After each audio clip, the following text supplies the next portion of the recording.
Que bom que você veio esta noite para compartilhar da fé. Queria refletir essa noite, já que a gente tem falado tanto sobre a natureza divina, nós cristãos temos um entendimento meio estranho sobre algumas coisas. Primeiro, nós acreditamos na ressurreição dos mortos, cremos na habitação divina na natureza humana. Nós pensamos umas coisas assim que são meio que alienígenas, né? Como que pode Deus habitar dentro do ser humano? Mas nós temos o nosso coração dilatado para a fé. Nós nos sensibilizamos a partir das palavras de Jesus. E quando nós abraçamos a fé, nós abraçamos a fé sem reservas, sem protocolos. Abrimos de verdade o nosso coração para receber tudo o que a palavra diz para nós. Nossa fé é uma fé inteligente, não é uma fé emburrecida por uma obediência cega. A fé, quando entrou em nós por meio do Evangelho, ela veio curar nossas memórias, curar nosso raciocínio, curar nossos sentimentos, curar nossos pensamentos e transformar de verdade a nossa natureza. Então, hoje quero falar um pouco sobre o encontro das naturezas, como é surpreendente essa coisa de Deus habitar em nós. Isso não é uma afirmação meramente teológica ou filosófica. A encarnação da presença divina na natureza humana é um fenômeno extraordinário que capacita e potencializa a natureza humana de forma tão surpreendente e espetacular que a gente não pensa que a gente pode se tornar aquilo que em Deus a gente vai se tornar. A compreensão que nós temos é muito limitada para entender como é que Deus faz no caminho da nossa relação com Ele, tirar a gente lá do meio do mato e colocar a gente no meio dos príncipes. Levar a vida da gente por caminhos extraordinários. Uma vez eu e minha esposa estávamos sentados numa mesa, e toda vez que eu me lembro disso, me dá uma vontade de chorar, assim, por causa desse meu compromisso emocional com esse evento, que eu vou rapidamente narrar. Nós estávamos numa cidade ali do Caribe, chamada Nassau. É a capital das Bahamas, não é? E nós estávamos na casa do Dr. Myles Munroe, fomos convidados para comer com ele, e quando nós nos sentamos à mesa, ele nos apresentou, né? O Dr. Barrow estava, e ele me apresentou um príncipe. E eu olhei para aquele príncipe e disse para mim mesmo: meu Deus, como Deus tira a gente lá do meio do mato de Bangu. Bangu é o nome de um lugar. Lá de Bangu, e coloca a gente sentado aqui entre os príncipes, comendo com os príncipes. Como Deus promove a gente e faz a gente se relacionar de uma maneira surpreendente. Quando que eu pensei? Eu era menino sentado em umas rodas que não era de príncipes, era de gente frustrada, né? Como Deus, ao assumir a nossa natureza, nos guiará por caminhos extraordinários. Tem feito assim comigo, tem feito assim com você. Quantos de vocês, aos 5 anos de idade, pensou em chegar onde vocês chegaram? Do lugarzinho de onde vocês vêm? Lá do interiorzinho? Como que Deus é maravilhoso e move as nossas histórias, não nos poupa de nada para nos treinar. Aquela frustração que fez parte do treinamento, aquela dor que nos ensinou. Então, Deus trabalhará de maneira totalmente responsável na nossa vida, dando-nos a oportunidade de nos tornarmos pessoas melhores, mais fortes, mais resistentes, não é? Muito bem, eu estou entrando por aqui, mas eu quero ir a um princípio. Eu quero ir ao princípio da espécie que está oculta na semente. O livro de Gênesis, se você gostaria de acompanhar ou anotar, eu vou citar alguns textos de Gênesis capítulo 1, por exemplo, Gênesis 1:11. Por causa da velocidade do rádio, eu não posso parar muito tempo para esperar. Então eu vou lendo e você vai acompanhando.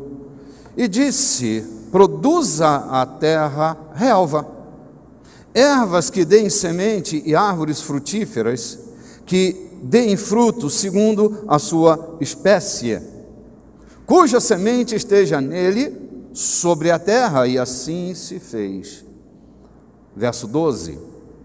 A terra, pois, produziu relva, ervas que davam semente segundo a sua espécie, e árvores que davam fruto, cuja semente estava nele conforme a sua espécie, e viu Deus que isso era bom.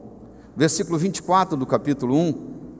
Também disse Deus: produz a terra seres viventes conforme a sua espécie, animais domésticos, répteis, animais selváticos segundo a sua espécie, e assim se fez.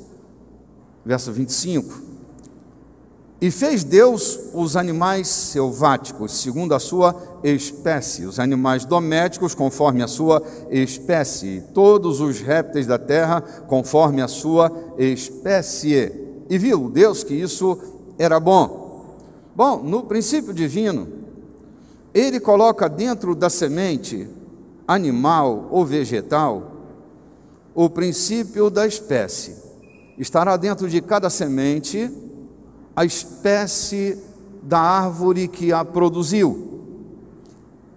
São corpos semelhantes, são naturezas equivalentes. Deus colocou mangueiras dentro dos caroços de manga. Deus colocou nogueiras dentro de uma semente de noz.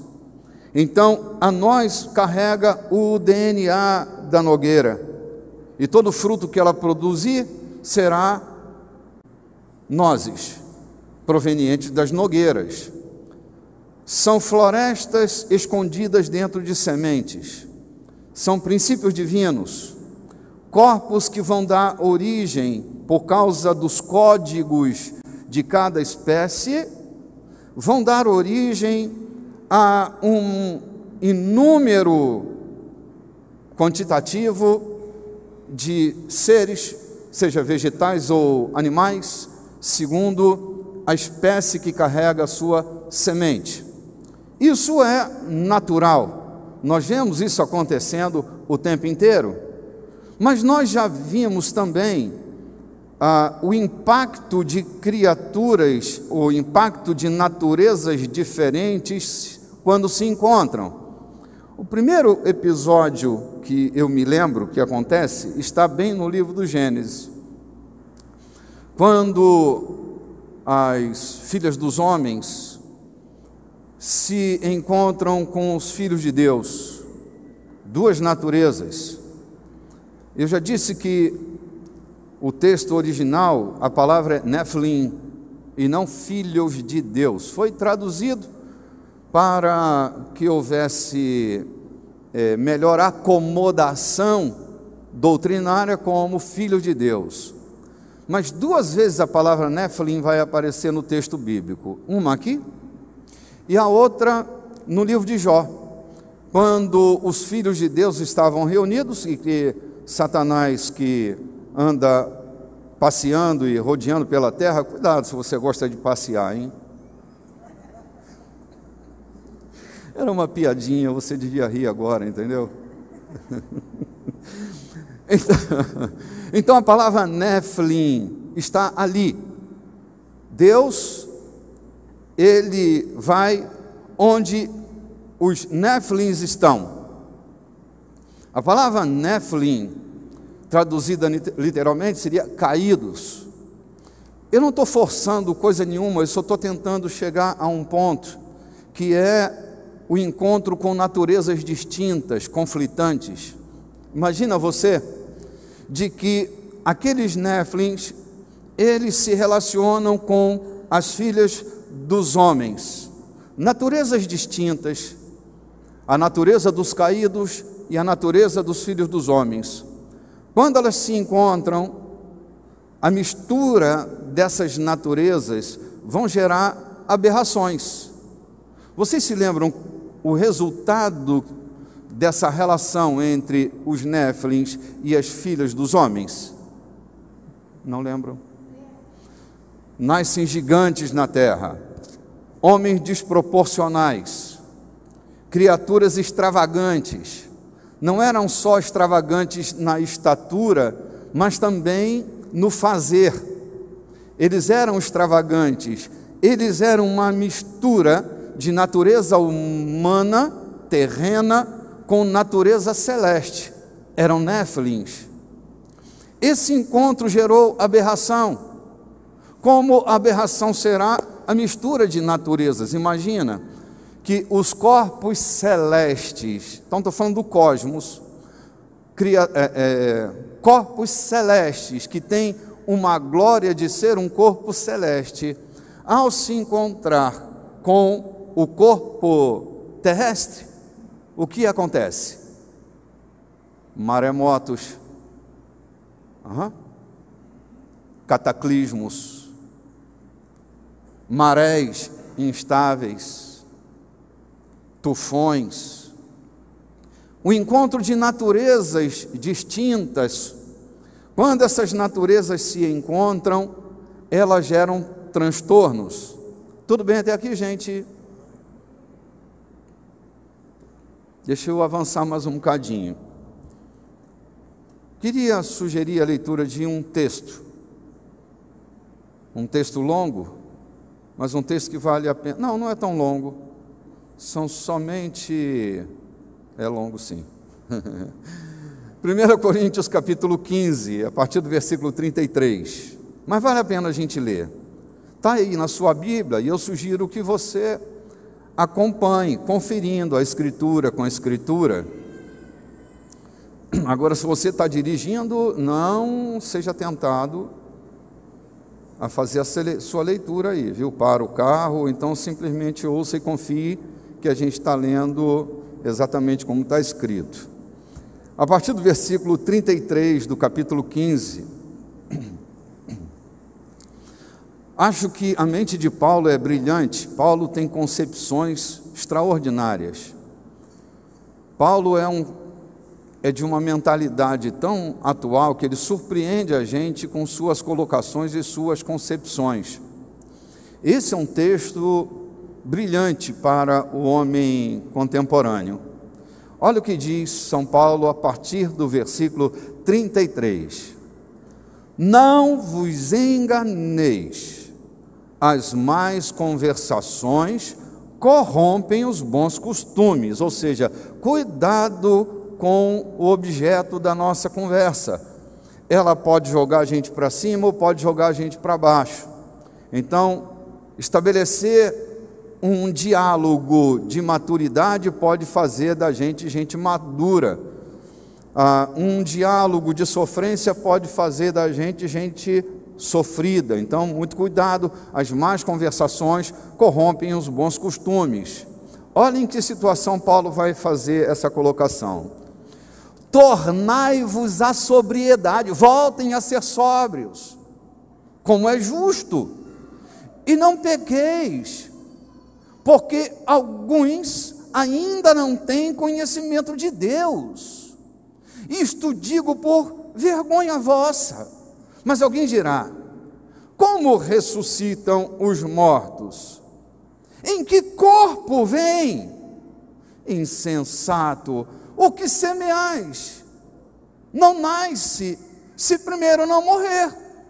E quando semeais, não semeais o corpo que há de ser, mas o simples grão, como o grão de trigo ou de qualquer outra semente. Mas Deus lhe dá corpo como lhe aprouve dar, e a cada uma das suas sementes o seu corpo apropriado. Nem toda carne é a mesma, porém uma é a carne dos homens, outra a dos animais, outra a das ervas, ou das aves, desculpe, e outras a dos peixes. também há corpos celestiais e corpos terrestres. E sem dúvida, uma é a glória dos celestes e outra a dos terrestres. Uma é a glória do sol, outra é a glória da lua e outra é a glória das estrelas. Porque há entre estrela e estrela diferenças de esplendor. Pois assim também é na ressurreição dos mortos. Semeia-se o corpo na corrupção, ressuscita na incorrupção. Semeia-se em desonra, ressuscita em glória. Semeia-se em fraqueza, ressuscita em poder. Semeia-se corpo natural, ressuscita corpo espiritual. Se há corpo natural, também há corpo espiritual. Pois assim está escrito: o primeiro homem foi feito alma vivente.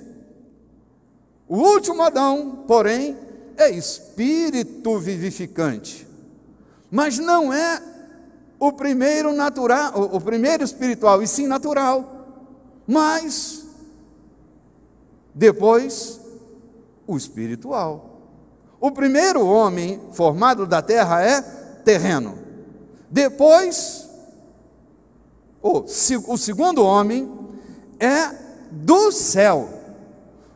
Como foi o primeiro homem o terreno, tais são também os demais homens terrenos. E como é o homem celestial, tais também os celestiais. E assim como trouxemos a imagem do que é terreno, devemos também trazer a imagem do que é celestial. Isto afirma, irmãos, que a carne e o sangue não podem herdar o reino de Deus, nem a corrupção herdar a incorrupção.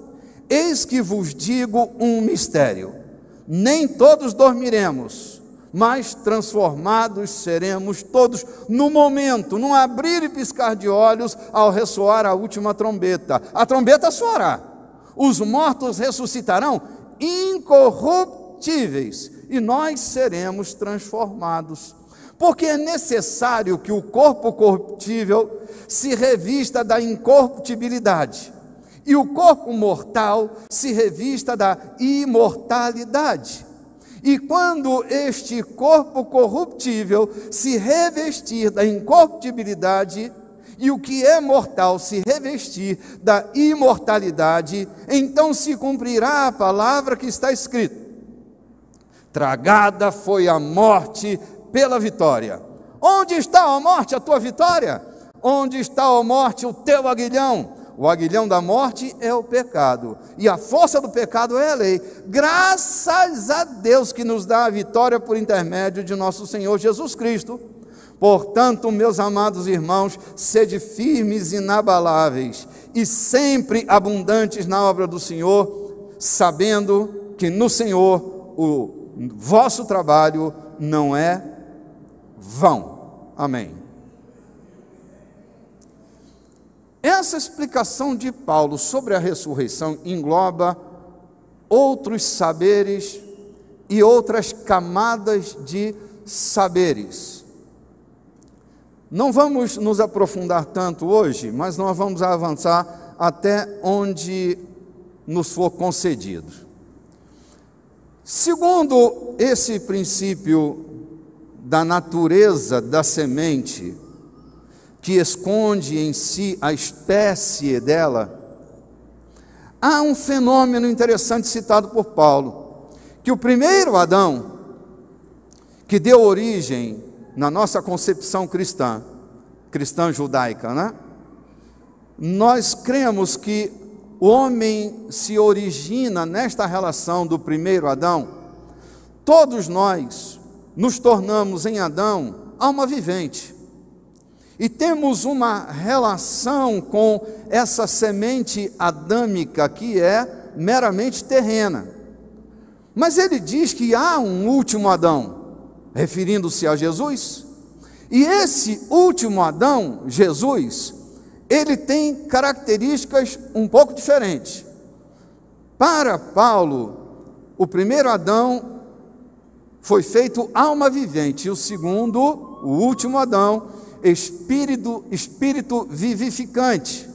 As dimensões vão se aprofundar no último Adão. Não fala mais da alma vivente, mas do espírito vivificante, daquele que vive e dá vida, não aquele que meramente existe, mas aquele que dá vida. No primeiro Adão, nós existimos, e no segundo Adão, segundo o aprofundamento da camada de entendimento de Paulo, nós vivemos, nós recebemos vida a partir do nosso encontro com este último Adão. Paulo está falando de duas sementes, de uma que é terrena e de uma que é celeste. Nós nascemos sobre a égide, sobre a influência da semente da espécie do primeiro Adão, que se atém ao planeta Terra e às dimensões terrenas. Mas ele fala de uma outra relação, que é a relação que nós temos com o último Adão, Jesus Cristo, que tem características completamente diferentes. Quero ler sobre esse encontro um texto de Pedro, o apóstolo. Abra sua Bíblia, por gentileza, mais uma vez. Nós vamos ler a segunda epístola de São Pedro, capítulo 1, versículo 4. Olha a deixa que Pedro dá no entendimento dele sobre a nossa relação com Cristo, a nossa relação com o último Adão. Eu vou insistir em chamar Jesus do último Adão para reforçar esse conceito. A relação que nós tivemos com o primeiro Adão foi natural, e nós nos derivamos de forma natural com essa semente de homens da terra. Então, eu nasci, você nasceu, nós nascemos e nos derivamos dessa relação natural com Adão. Mas houve um fenômeno para nós cristãos, o fenômeno mais contundente de transformação da natureza, a espécie que foi colocada em nós. No encontro com Jesus, foi mais do que um encontro que satisfez os meus anseios existenciais. E aqui que eu quero descer a uma camada de aprofundamento. Gente, o encontro que nós tivemos com Jesus foi mais do que um gozo na dimensão da nossa existência. Foi mais do que um espasmo das nossas emoções. Foi mais do que uma compreensão. O que aconteceu foi um fenômeno jamais descrito antes. O que aconteceu foi um casamento da semente divina na natureza humana. Lembra dos Néfilins, que gerou então, a partir desse encontro dos Néfilins com as filhas dos homens, essas aberrações, essas criaturas fora de proporções, fora de proporção emocional, fora de proporção física, esses gigantes que se derivam desse encontro de um corpo celeste com um corpo terrestre. Lembra do abalo que acontece quando um corpo celeste se aproxima muito da Terra e é inevitável que a Terra seja transtornada com a aproximação ou com o choque desse corpo celeste? Assim também, a natureza divina, essa natureza de Cristo que entrou dentro de nós, gerou um abalo, fazendo com que a nossa natureza fosse afetada. Não foi que nós fomos dogmatizados por uma lei que domesticou o nosso comportamento social, que fez de nós gente boa. É que no encontro da natureza divina com a natureza humana, nós sofremos um abalo. As placas tectônicas seguras do nosso ser foram abaladas com a semente divina que entrou dentro de nós. Nós nos tornamos, a partir daí, novas criaturas. Ser nova criatura é resultado da semente divina ter entrado em contato com a natureza humana. E não foi por meio do nosso intelecto, foi um fenômeno espiritual de um corpo celeste que entrou num corpo terrestre. Tu está com o texto aberto? Segunda carta de São Pedro, capítulo 1, versículo 14, que diz assim: desse modo, Ele nos tem dado os maravilhosos e preciosos dons que prometeu.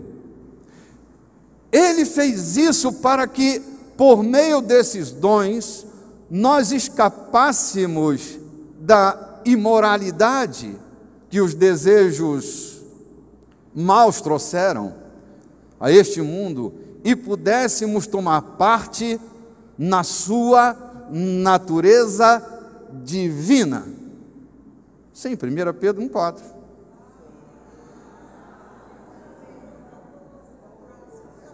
Sim, 14, mais conhecido como 4, entende? Ele é conhecido como versículo 4.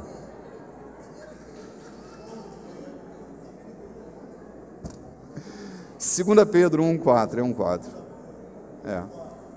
Poxa, que bom, olha, fiquei feliz com a reação de vocês agora. Acho que de vez em quando eu vou aplicar uns agarros desse aí para ver se vocês estão dormindo, não é possível. Não, eu confesso, foi erro meu.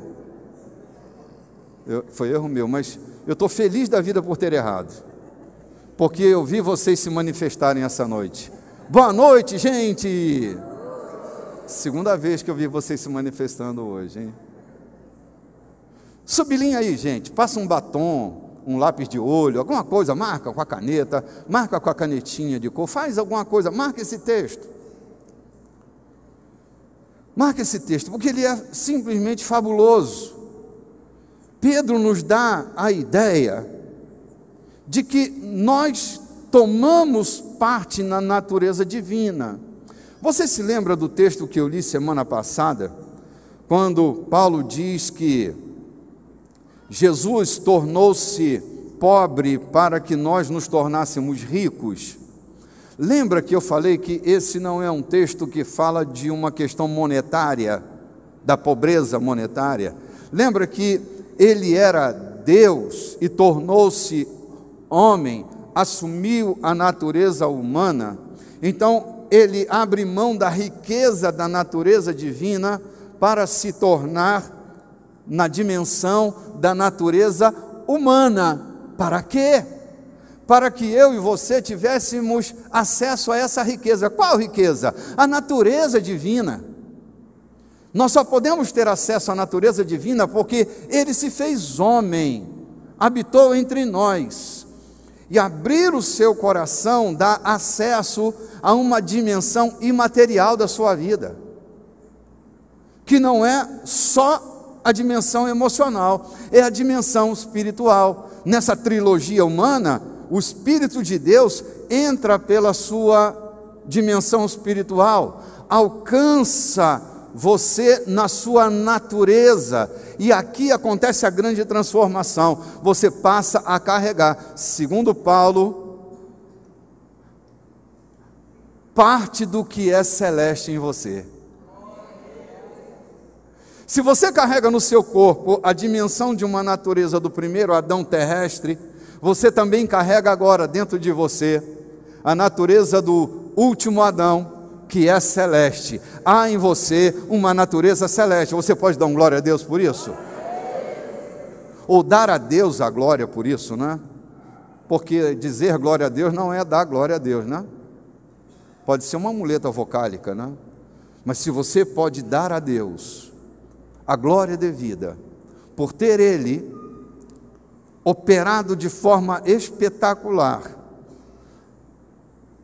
rompendo com a fronteira entre a natureza do caído e a natureza do eterno, entrando em nós, produzindo em nós efeitos eternos, porque a partir de agora, gente, a imortalidade toma conta de nós.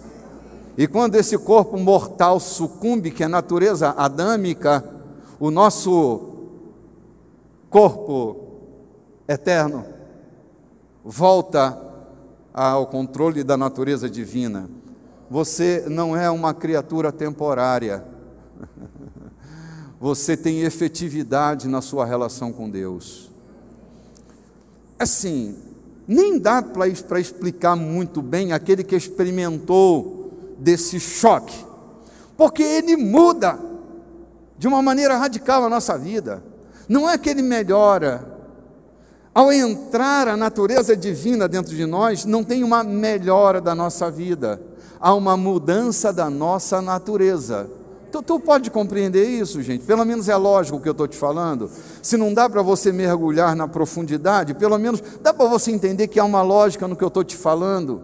Que essa natureza divina, quando entra dentro de você, ele faz de você parte da família divina. Você faz parte da família de Deus agora. Você tem uma relação diferente, porque o DNA de Deus está em você agora. Você tem o DNA de Deus.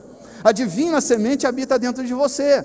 Lembra que estará no DNA de cada semente? Você é uma semente que tem o DNA divino agora. Aquele DNA do primeiro Adão foi engolido no seu espírito.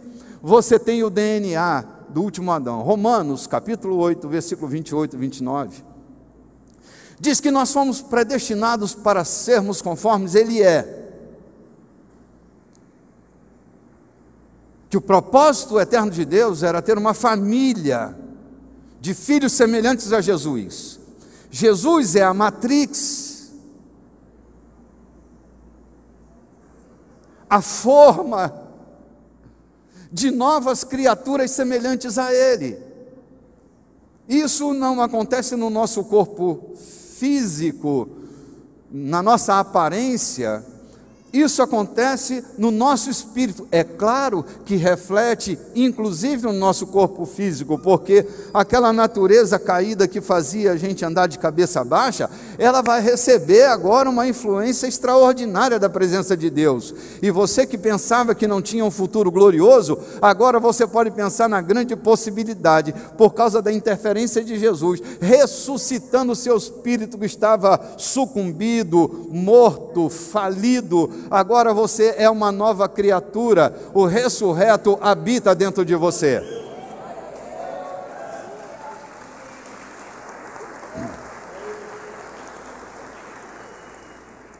Um dia eu estava cantando uma canção que diz assim: El vitorioso vive em mim. Eu estava cantando e adorando. Aquela palavra foi entrando dentro de mim e a minha compreensão foi sendo apurada no meio daquela adoração.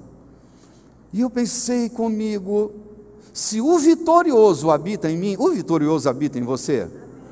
Assim, não me responda como que ligando o automático, né? Liga o automático, mas pense e me responda: o vitorioso habita dentro de você? Se o vitorioso habita dentro de você, o seu modelo de pensar precisa acompanhar o modelo do vitorioso que habita dentro de você. É disso que Paulo está falando. Agora, a marca do ressurreto deve se manifestar na minha vida. Eu devo viver como um ressurreto. Eu devo viver como alguém que foi impactado. Lá naquela relação com os néfilim, não se gerou um monstro? Na mistura do gene do último Adão com o gene do primeiro Adão em mim, me faz também viver na dimensão do agigantamento, só que do meu interior. Eu me torno um gigante, forte, resistente, resiliente, vitorioso, poderoso, capaz de superar o pior drama da minha história, capaz de vencer no ambiente da minha hostilidade. Por quê? Porque o vitorioso vive em mim, ele mora dentro de mim, e ele me faz superar todas as crises, das menos as mais drásticas que eu passar por elas, Ele sempre vai me levantar, porque ressurreição é seu estilo. Ele é ressurreto. Você se lembra que no dia da ressurreição, é impressionante como acontece, como a terra sofre um abalo.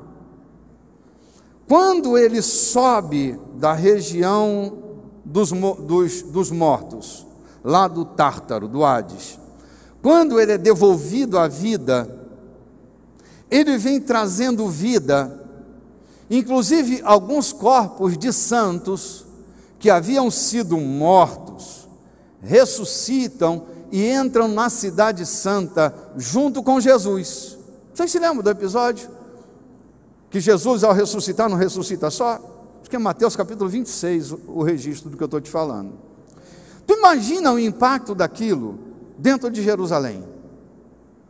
Quando Jesus entra, por testemunhas visuais, por testemunhas que tocaram nele, não foi um plasma manifesto.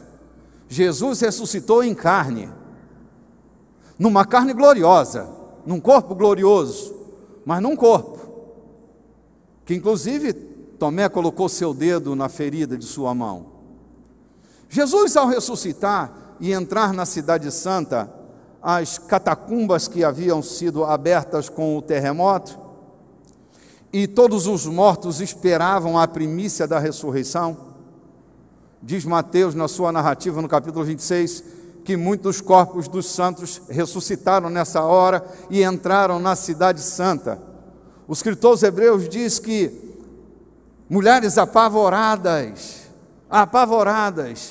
ao receberem os seus mortos em casa, e alguns mortos que ressuscitaram, preferiam não ter ressuscitado, porque estavam vivendo em ambientes gloriosos. Isso foi efeito desse que era celeste, entrando nas dimensões celestes e mudando. Esse mesmo entrou dentro de nós. E São Paulo diz: o Espírito que ressuscitou Jesus dentre os mortos habita em vós. Esse encontro da natureza gigantou a gente por dentro. Nos tornamos gigantes, porque o ressurreto agora habita dentro de nós. A ressurreição não foi um fenômeno exclusivo que alcançou Jesus. Ele repartiu do fenômeno com corpos de santos que entraram. Assim, tenta pensar comigo o que foi Jerusalém naqueles dias. Não quero mexer com suas memórias e suas emoções e nada para te provocar, mas tu imagina, aquela pessoa amada, querida, de repente chega lá na tua casa e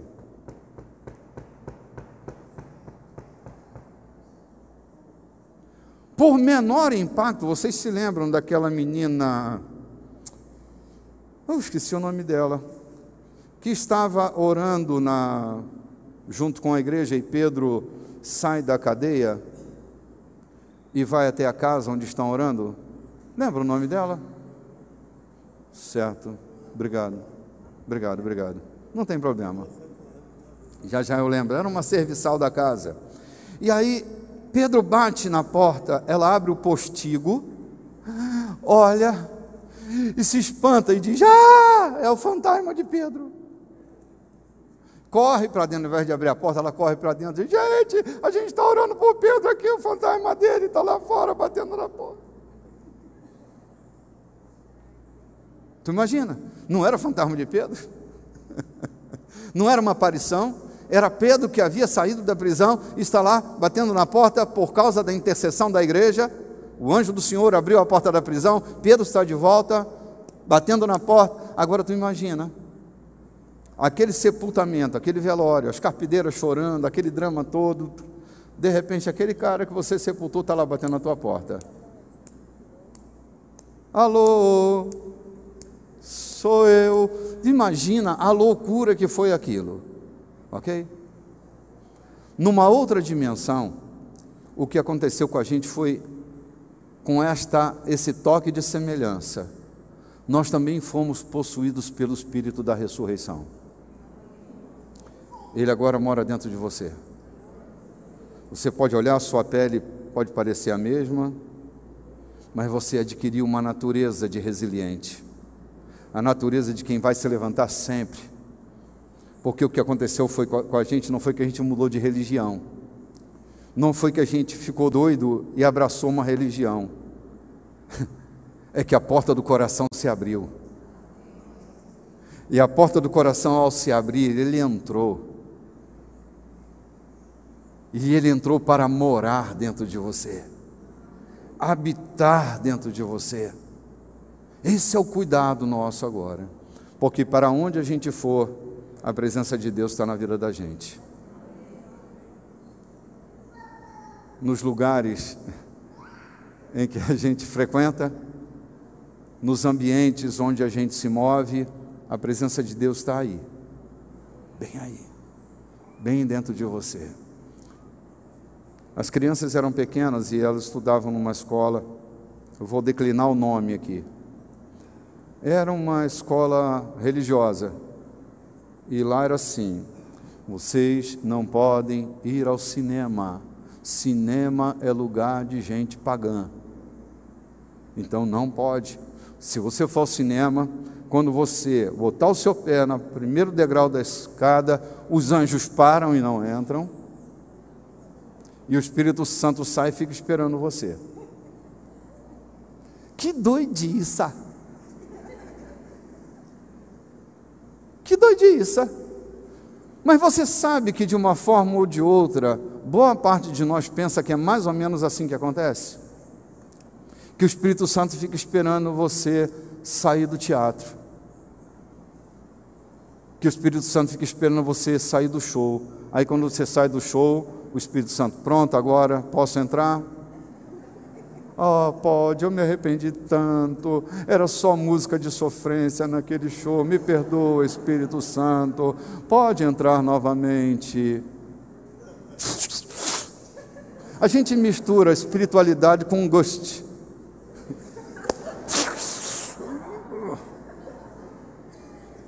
Agora eu vou, pela estrada fora eu vou. Gente, nós não estamos num conto de fada. Aquele que disse que estaria com você todos os dias até a consumação dos séculos, tem uma palavra garantidora. Jesus não fica na porta, Jesus estará com você todos os dias até a consumação dos séculos. Você arrumou um problema com Deus o dia que você abriu seu coração, é que Ele nunca mais vai deixar você. E se eu quiser, Ele não deixa você não querer. Você pode ir quebrar sua cara, nariz, dente, vai voltar desdentado, com o nariz quebrado, o olho torto, mas vai voltar, porque disse Jesus: daqueles que o Pai me deu, nenhum se perdeu. Você não se perderá das mãos de Deus. Ele selou você. A pancada foi tão forte, eu estou tão com raiva do diabo que até meu relógio abriu aqui. Satanás, seu maldito. Oh, meu Deus do céu, ele não está aqui, viu, gente? É só uma forma de expressão, ele não frequenta esse lugar. Ele não frequenta. Quando chega ali na esquina, ele diz: não dá para ir lá não, que o negócio lá fica feio, não deixa eu ser entrevistado. Eles não me usam para dar testemunho, não é não? Não, eles não me colocam no centro do culto, ele nem vem. Viu? Fica tranquilo. Se você tem medo dele, ele não vai aparecer por aqui. Oh, Jesus do céu. Querido, você é de Deus. Ele colocou um selo que é o penhor da nossa esperança. Você foi selado com o Santo Espírito de Deus. Não deixa ninguém gerar dúvida naquilo que Deus gerou certeza na sua vida. Eu nasci numa igreja que esse negócio de salvação era assim: tropeça aqui, cai acolá. E o pastor era um cara assim muito eloquente, e ele ele gostava de fazer contabilidade, né? Então ele gostava de juntar número.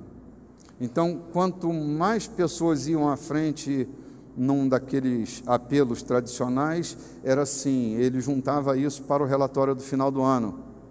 Porque isso, quando ele ia para uma outra igreja, isso era uma espécie de currículo dele, né?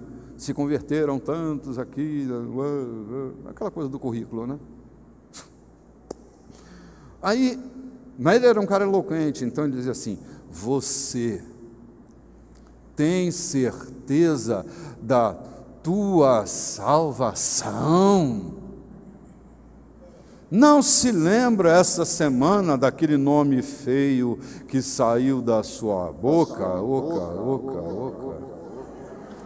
Não está lembrado que você chutou o cachorro? É com Equio. Você não se lembra que você chamou o nome do bichão? Você tem certeza da sua salvação? Porra, eu que tinha já não tinha mais.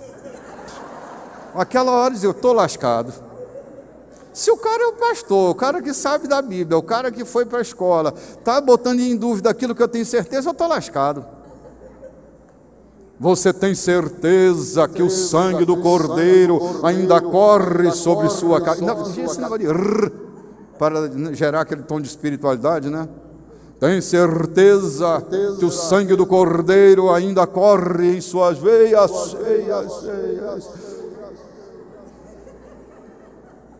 E a igreja contribuía, né? Alma cansada, vem já. Meu irmão, aquele fole daquela velha que tocava lá, na igreja tinha fole, não, vocês são antigos, sabem como é. Metia o pé no fole, tom menor, para castigar a alma, tom menor. Exatamente como mandava o terror cultual, né? Era o terror no culto. Vem aqui à frente agora, se arrepender de todos os seus pecados. Um menino, bicho, de 18 anos, né? Com hormônio, os hormônios caíram assim no meu ouvido. Blaf, blaf. Digo, pô, lá vou eu, me descobriram, me flagraram, lá vou eu me arrastando lá para frente. Jesus, foi revelação, não era revelação, era contabilidade dele, depois que eu fui descobrir. Ia lá, coitado de mim, pecador, tem misericórdia, Jesus. De novo, eu fico imaginando que o anjo disse: de novo, tu aqui? Tu não fizeste isso já semana passada? Mas era uma coisa de sensibilização, né? E a dúvida, querido, nunca gere dúvida naquilo que Deus gerou certeza dentro de você. Você é dele e o será para todos sempre. Você é um templo vivo, casa de Deus, habitação de Deus. A natureza de Deus agora está em você, encarnado em você. É esse pendor para as coisas boas. Quer ver um termômetro bom? Toda vez que a gente comete uma ilicitude, dá uma tristeza, dá nem vontade de orar. A gente se desestimula. Sabe o que é isso? Esse constrangimento é uma nova natureza ainda sobre o impacto da velha, que você precisa aprender a sublimá-la com a graça de Deus que está em você. Numa hora dessa você vai ser um gigante tão forte pelo lado de dentro, irrepreensível na fé, porque esse é seu destino, cara. Ô irmão, a paz do Senhor, esse é seu destino, irmão. Ser tal e qual ele é, Romanos 8, 28, 29, pega lá, sublinha esse negócio, esse é meu destino, é para lá que eu estou indo, é para lá que eu estou indo, ser semelhante a ele, carregar em mim as marcas daquele que é celeste, não só daquele que é terrestre, manifestar a grandeza do que é celeste na minha vida. Afinal de contas, eu fui alcançado, não pela alma vivente, mas pelo Espírito vivificante. Ele agora habita em mim. Se ele habita em você, siga em frente, o seu destino será glorioso. Você vai terminar os seus dias muito parecido com Jesus, agigantado pelo lado de dentro. Vai viver como ele. Essa é uma experiência de crescimento nessa nova natureza que agora habita em você. Essa natureza, ela tem o pendor para as coisas do Espírito. Você não é mais escravo do sistema do pecado. Entende? Do sistema, você não é mais escravo. Porque quem habita dentro de você quebrou o grilhão, rompeu com essa condição de refém de um sistema que opera na natureza do primeiro Adão, mas que não tem nenhum poder na natureza do último Adão, e é essa que habita agora dentro de você. Compreende? Deixa eu ver se eu posso ir mais além um bocadinho. Ai, não, acho que eu vou ter que parar por aqui. Oh, Jesus. Eu só quero falar do impacto. Deixa eu ver se eu posso falar. Não, não posso falar. Oh, Jesus. Sabe, gente, quando uma criança... É muito interessante, né? Eu vou ter que mexer com coisas que eu acho que não vou ter tempo para falar, mas de qualquer forma eu vou estimular aqui, eu volto semana que vem para falar sobre isso. Quando nós entramos na vida, nós entramos, oh meu Deus do céu, nós entramos com memórias eternas. E aqui que eu vou pecar, porque eu vou ficar devendo, mas eu vou recapitular semana que vem. Nós entramos com códigos do lugar de onde nós viemos. Nós não viemos Nós viemos de um ambiente e carregamos memórias eternas. No nosso código há mais memórias do que as que você tem a consciência delas. É um mistério, mas é assim. Outro dia eu falava sobre a eternidade dentro do homem, e eu dizia que dentro de nós tem memórias que nós não nos damos conta. Comecei a falar sobre as memórias das nossas células, as memórias dos nossos músculos, né? Você imagina, você foi um atleta durante sua juventude, então há memórias que estão guardadas nas tuas células, né? Aí você volta para a academia, já depois de algum tempo, e é incrível como há a guarda de memórias nos teus músculos, e numa condição semelhante a um que nunca foi atleta, o seu músculo vai dar resposta muito mais rápido por causa dessas memórias celulares, né, que estão em você. Isso eu estou te falando da coisa que acontece na Terra. Mas a gente vem com memórias que não são da Terra. São memórias da nossa origem, são memórias celestes, memórias eternas. Só o exemplo disso é aquela espécie de déjà vu. Eu tenho citado nessa. Essa é uma espécie de déjà vu, uma espécie. Daquela experiência que todos nós já passamos por uma delas. De repente você está num lugar e digo, meu Deus, eu já tive aqui, embora eu nunca tenha tido. Você nunca esteve lá. Em alguns casos, você é capaz de antecipar a fala. Eu li, assim, pesquisas recentes, eu li que o cérebro antecipa o impacto do acidente frações de segundo antes do acidente acontecer.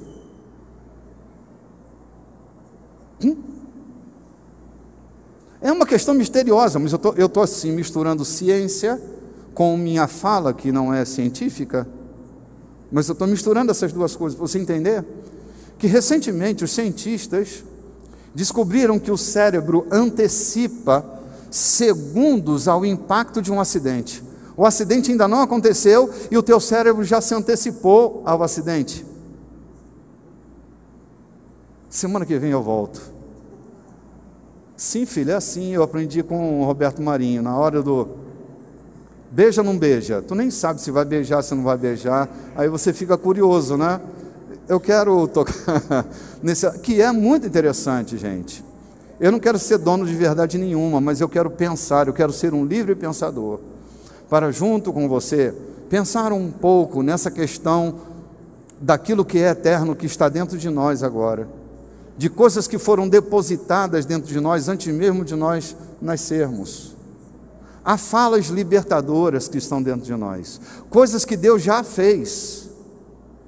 mas que estão dentro de nós, precisando de um protocolo divino para se abrir a porta e aquela fórmula ser manifesta, aquela frase ser dita, aquela técnica ser aplicada, aquela aula ser dada, aquela cor a ser suscitada. É um protocolo divino que nos separa o presente do futuro, e há coisas do futuro que já estão aí, e essa natureza divina é uma despertadora de protocolos celestes que nós carregamos dentro de nós. E há momentos que Deus puxa e diz: agora vai, agora é a sua vez. Então há coisas que estão lá na frente que ainda não aconteceram, que Deus vai conduzir você por um caminho extraordinário, de descobrimento de coisas incríveis. Não perca domingo próximo que vem. Eu queria que fosse hoje, o que você aguentasse o tranco, não é? Mas a maioria de vocês é como eu, se eu começo a falar demais, acaba caindo da cadeira. E como não estou com muita coragem de ressuscitar ninguém, eu vou parar por aqui. Que bom que você veio essa noite. Me senti feliz de poder ver você, e na esperança de que alguma coisa do que a gente conversou hoje possa ter entrado dentro de você pelo Espírito, né, e gerado alguma reação positiva dentro de você. Se você tiver dúvida, você pode voltar à internet, ao Facebook, por exemplo, Igreja da Colheita Oficial. Essa mensagem está lá postada já agora. Há um monte de gente, a gente está conversando com um monte de gente aí, né, gente? Eles são muito atentos lá em cima, entendeu? Eles ficam sempre ligados no que eu estou dizendo. E também no YouTube, Igreja da Colheita. Você pode rever essa mensagem ou indicar para alguém, e assim a gente vai prosperando na comunicação. Muito obrigado por você ter estado aqui essa noite. Como diz a mocinha lá da aeronave, a escolha de cultuar a Deus conosco é sua. Obrigado por ter escolhido cultuar a Deus essa noite conosco, viu? Prazer enorme estar com você.